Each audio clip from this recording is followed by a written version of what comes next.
Bonjour et bienvenue sur JT World Web. En 2007, Camini est devenu connu avec sa chanson rap Marly Gaumont.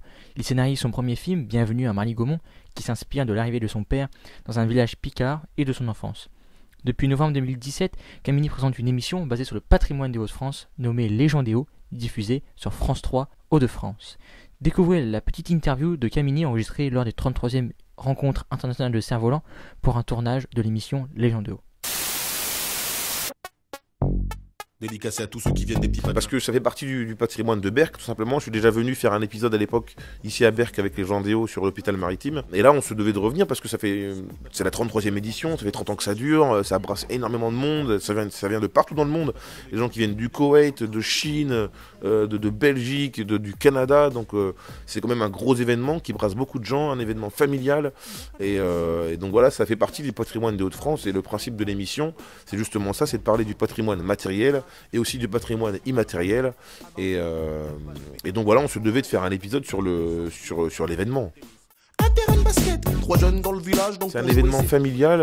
En plus, là, on a la météo avec nous, donc il fait beau, donc il y a des familles, les gens se baladent, l'ambiance est bonne. Et puis un cerf-volant, on le voit au loin, c'est comme les montgolfières, hein, c'est pas pareil, c'est le même principe. Quand on voit ces objets dans le ciel, on est tout de suite happé, tout de suite on se pose des questions, où est-ce qu'il est exactement, donc on avance vers le cerf-volant. C'est intriguant, et donc je pense que ça attise la curiosité d'une manière très simple et spontanée. Et donc c'est ça qui est important, intéressant au niveau des cerfs-volants. Puis après c'est passionnant quand on commence à maîtriser les techniques. On a fait l'interview de Michel Gressier qui fabrique des superstructures de bols et de couronnes. Donc j'en ai manipulé une et c'est là que j'ai pris conscience de la force du vent. Et je lui ai demandé à un moment, je lui ai dit voilà, est-ce que c'est une façon de parler avec le vent aussi, de faire du cerf-volant, tout ça. Il m'a dit oui, effectivement on communique avec le vent.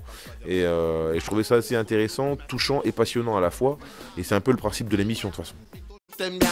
Même si t'es noir. De temps en temps, il faut de la politique. Moi j'étais chroniqueur dans une émission qui s'appelle Midi en France. J'avais une chronique dans Midi en France sur France 3. J'avais déjà eu 2-3 expériences télé aussi sur France 4. Et donc l'équipe de production des gens des Hauts sont venus me chercher parce qu'ils voulaient justement un animateur entre guillemets déjà légitime pour parler de la région. Et puis aussi ils voulaient justement qu'on parle de patrimoine mais sur un ton décalé.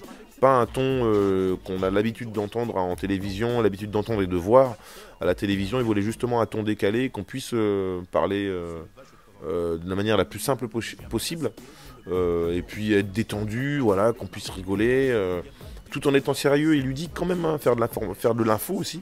Et donc ils ont pensé à moi et dès le premier épisode, ça a fonctionné, ça a collé, donc on en est là, on est là en 2e saison et on a hâte de tourner la 3e. Merci beaucoup. Bah écoutez, merci à vous. Hein. Collège, j'étais le seul black. Et dans le putain de lycée, j'étais le seul black. De la maternelle au lycée, toujours autant de black qui se perdaient dans la nature ou dans la raison. Papa me disait toujours c'est bien, faut pas se battre un fiston.